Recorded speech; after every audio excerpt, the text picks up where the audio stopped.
a little suspense alive for the finals. That's right. There is a bit of suspense. And the way we are going to do it, Ankit and I are going to break this down 10 seats by 10 seats. Remember, there are 7 Lok Sabha constituencies in Delhi, each one roughly having 10 Vidhan Sabha constituencies. We're going to be doing this step by step so that we also try in our own way to build the suspense. Ankit, you track the Aam Aadmi Party. Are they convinced at the moment, or the sense of nervousness in their camp? Till late last night, they were convinced that they are coming with a comfortable majority or even more than that. But there were about 8 to 9 seats where they were really worried that the contest has... Just 8 to 9 is what they were worried at. What they were worried at, that the contest has completely narrowed down in those seats. So we'll have to wait and see what this holds now for them. Okay, so we're all set to go. I'm going to hit the magic wall. We're going to be starting, as I said, 10 seats by 10 seats in this election. We're going to be building up to that. This is going to be fascinating because these are 70 seats. It's going to be a tight race. 35 seats is what the winner needs. Are we going to have a landslide, or are we going to see a tight contest? That's the question that we hope to answer now. Okay, Ankit, I'm going to take the first slot of 10 seats. And remember, the first slot of 10 seats that we've chosen are in West Delhi, because this is the constituency where the Member of Parliament is Parvesh Verma, the controversial son of Sahib Singh Verma. And all eyes are going to be on Parvesh. Remember, let's therefore find out what is West Delhi saying. 10 Vidhan Sabha seats here as I go down into the deep dungeon to find out what lies ahead. The Axis My India, India Today poll.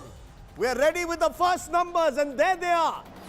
West Delhi, 10 seats, 9 to 10 for Aam Aadmi Party, just 1 for the BJP. A sweep for the Aam Aadmi Party in West Delhi. Now, this includes the Nawab of Najafgarh, Virender Sehwag's home of Najafgarh, includes a lot of the outer Delhi seats. What was once outer Delhi has a mix of a Jat, Gujjar, Punjabi heartland, migrant population. So it's a microcosm of Delhi. The first big result, Aam Aadmi Party steaming ahead in West Delhi. This is bad news for the BJP and for Parvesh Verma in particular. His politics of polarization has not worked in his home constituency itself.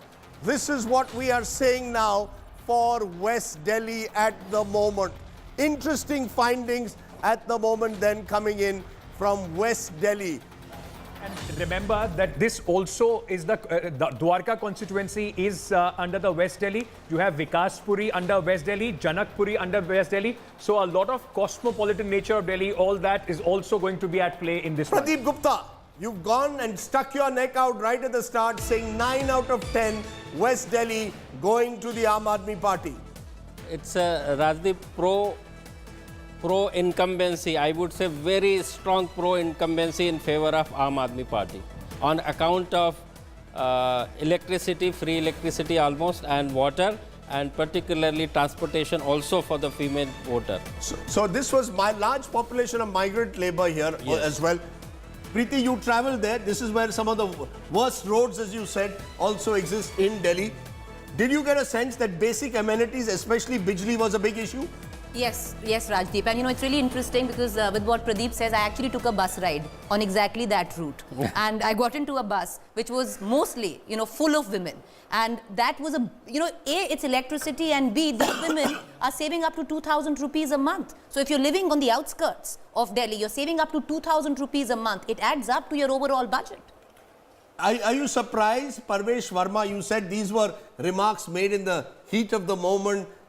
It appeared to me that someone was goading him, prodding him to make these remarks. Hasn't worked in his home constituency, Swapan Das Gupta. No, as I said, really the strongest selling point as far as Kejriwal and AAP was concerned has been the water and the electricity bills. And if the anecdotal evidence suggests people are saving 2,000 rupees, I mean, that's a very, very powerful incentive to... But that means polarization hasn't worked, Swapan. All this incendiary remarks... Look, there is a polarization in society. Whether you want to admit it or not, as far as you want to say it, it's a defeat I'm of saying election polarization. results, I'm 9 saying- out of 10. Dr. Das I'm Gupta. saying that in this election, It doesn't work. it has not this. What has prevailed is really old-fashioned civic issues. Ankit, give us more of a sense of this. Are you surprised by these numbers at all? You know, I'm not, because in the 2015 election as well, the Aam Aadmi Party had, in fact, swept this entire constituency. Also, Rajdeep, you know, very important in this was one of the very key candidate as far as Aam Aadmi Party is concerned, their Transport Minister Kailash Gehlot from Najafgarh. Preeti was earlier, you know, was discussing that Najafgarh has never repeated its MLA. So there was in 2015 as well, he won by a very thin margin of about 1,500 votes. It was very important for him to, in fact, repeat, because in Najafgarh, being the Transport Minister, he has increased that free bus service. The routes for the DTC has been increased. This is the minister, Mr. Gehlot. Mr. Gehlot. Then He'll come create to history if he gets then come to re-elected Dwarka. from there. Then come to Dwarka. Adarsh Shastri, possibly the only person in the Aam Aadmi Party who has a legacy name behind him, switched to Congress Party. Last time the Congress candidate had 15,000 votes when he was contesting from the Aam Aadmi Party ticket. This time the Congress was hoping that he will bring some incremental Aam Aadmi Party vote. That doesn't seem to be happening, you know, what our survey is suggesting. Apart from that, Vikas Puri has a mixed population, a lot of Punjabis there as well. The Punjabi voter would be very important, traditional BJP voter. That seems to be now voting for the Aam Aadmi Party. Let me ask you that, Pradeep. The traditional Punjabi voter in places like West Delhi, what is it showing? Is he generally, could he be a Narendra Modi voter 6 months ago who's switching this time to the Aam Aadmi Party? Yeah, and when we talk about Punjabi voters in Delhi, in fact, overall Delhi, they are largely voting in favor of AAP. Would the same voter have voted for Narendra Modi? Possibly, at least some of them, a large number of them. Yes, certainly. So, a large number of them would have voted for Narendra Modi and the BJP 6 months ago and now voted for Kejriwal. Explain this phenomenon, Manisha Priyam, that we are talking about, that the same voter votes for Narendra Modi at the center and Kejriwal in the state. Largely because of the issues, largely because of the civicness of Delhi elections and what we think of as just Bijli Pani elections, Bijli Pani type of issues, they become very significant issues on the grassroots. I mean, remember, women are not able to participate freely in the workforce because they are largely just collecting water. And this could go up to the middle class families. Women are not able to be free labor. And this bus ride, for example, many women have told me, even in the middle class colonies, that the bus ride for them to go and pick up their children and drop them to school is an added incentive. So 2,000 rupees, even for a middle class family, has a lot of bearing and standing in Delhi, and that's what makes the difference. Yes. Is there, Pradeep, I just wanted to understand from you, is there any impact of the Shiromani Akali Dal not going with the BJP on the Sikh voter? Not really, not really. No, it's just nothing. I mean, not really. Sikhs are just 3%. So basically the West Delhi voter, which is a rather cosmopolitan mix, Jat, Gujjar, Sikhs, Punjabis, is firmly turning with the AAP. So the first indications, Raj Chengappa, is clearly that we could be heading for a potential AAP sweep. We're not suggesting that entirely till we see all 7, but the first indications are West Delhi. The sun is rising in the west. And we started from the west because it was Parvesh Verma, it was Aam Aadmi, it was an area where the BJP needed to do well. Are you surprised with the split vote? We've seen it in Odisha on the same day. Those who voted for Naveen Patnaik in Bhubaneswar chose to vote, many of them, for Narendra Modi at the center. Rajdeep, I think the trend, if you're looking at West Delhi as a trend, clearly shows that the voter is now looking at this as a state election. And they know the difference between Mr. Modi at the center. They might have voted him overwhelmingly, as we have seen.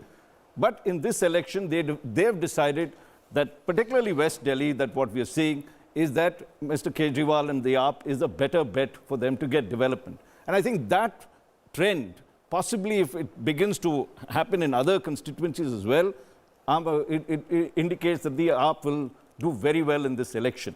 Were there any, in West Delhi, are there any defectors? I know other Shastri, of course, switched, but are there any strong independents? Are we seeing a complete squeezing out of the Congress and other parties completely? That in all constituencies, it was bipolar in West Delhi, AAP versus BJP. Najafgarh is an exception, I'm told. Najafgarh had a strong independent candidate, but what I understand, from that constituency, in the later half of the campaign, his campaign somehow fizzled out. So he was a worry as far as the Aam Aadmi Party is concerned. They were thinking that he will take away a lot of vote. Mr. Gehlot himself, the other guy the independent that we are talking about, but Also huge numbers. Remember, Ankit, we are saying in West Delhi, AAP is getting 57%. So this is replicable of what the BJP got in the same constituency in the Lok Sabha. So it's almost as if that is the kind of potential sweep that we are already seeing for the Aam Aadmi Party this time from West Delhi. And you were talking about the other parties. Rajdeep, since 2013 onwards, we have seen that the contest in Delhi, there was a good 9% BSP vote that used to come through, some vote for the JDU, RJD, that is why they are fancying their chances. All that has been squeezed in, and all that vote from Congress and from all these smaller parties has gone into Aam Aadmi Party's kitty. That becomes the incremental vote for the Aam Aadmi Party. Javed, it appears 57% playing 32%, Congress down to just 4%. So even a party which got 22% in the Lok Sabha, led in as many, was number 2 in 65 segments, is completely disappearing. Yeah, because they weren't seen in the fight. The reason they did better than AAP during the Lok Sabha elections was because they were considered as ones who could perhaps take on the BJP, prevent the BJP. Here, they are not. Here, it's AAP which is the beneficiary of that kind of sentiment. As a pollster, did you see, was this purely a bipolar fight, this squeezing out of not just even the smaller parties like the BSP, it is also the squeezing out of the Congress? No, purely bipolar. There is no third party in the race. Okay, there is no third party. Let's then go to the next set of 10. Ankit, it's your turn now to go into the dungeon and tell us what's happening in the next set of 10 constituency. Which part are you taking? Northwest. You took us to West. I'm going to take you to Northwest. And Northwest, Rajdeep, is also the constituency which largely used to be made up of the segment which people used to call the outer Delhi, the Jat belt of Delhi. Nangloi Jat, Bhawana, Sultanpur Majra. And one interesting constituency in this would be Rohini. Vijender Gupta, who in fact won in that AAP tsunami last time, whether he has been able to hold on to his lead or not. That is something that we will have to take a look at this point. Okay, so we are putting out the set of the next 10 constituencies. Northwest, this is where there is at least some fight being put up by the Bharatiya Janata Party, but the Aam Aadmi Party firmly in the lead. 7-9 for the Aam Aadmi Party in Northwest Delhi entire region. That's 10 constituencies of Northwest Delhi. 1-3 for the BJP, and once again a blank for the Congress Party. Absolutely no chance being given there by Pradeep Gupta for the Congress Party in this as well. So Rajdeep, if you add, the first 10 constituencies of West Delhi that you showed, and if we add the next 10 of Northwest Delhi, this is the picture that is emerging right now. Out of 20 constituencies that we have for you, 16-19 going for the Aam Aadmi Party, 1-4 for the Bharatiya Janata Party and their allies. Congress drawing a complete blank. Wow. So you actually have, after 20 constituencies, Pradeep Gupta, you seem to be taking us into a scenario where 2015 could be replicated. I'm not